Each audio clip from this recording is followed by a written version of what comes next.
Hello मित्रांनो, हाय. आज काढली होती मी साफसफाई, कारण रविवार होता म्हणून मी साफसफाई काढली. आणि थोडं कपाटावर पण कचरा झाला होता तर चढली आणि थोडं साफसूफ करून घेतलं. कपाटावरचं पण धूळ खूप जमली होती म्हणून. नंतर केला झाडू केला, सर्व घराला झाडू मारून घेतला. नंतर केला पोछा वगैरे मारून घेतला, पूर्ण स्वच्छ. झाडं वगैरे काढले होते आज तर चांगलं पोछा वगैरे मारून घेतला. नंतर थोडीशी देवाची पण साफसफाई मी काढली होती. सर्व घरातली देवाची पण साफसफाई केली.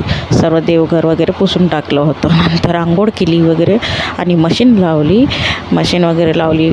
त्यात टाकला निरमा वगैरे, मशीन वगैरे लावून घेतली. केस धुतले होते मी आज म्हणून जुडा बांधला होता वरून. आणि मशीन लावून झाली. कपडे धुवत होते आपले. निरमा वगैरे टाकला, थोडा कम्फर्ट टाकला आणि कपडे लावून दिले मशीनमध्ये. आणि मशीन झाली चालू. आपले काम करतं. ठीक आहे, थँक्यू. फॉलो करा.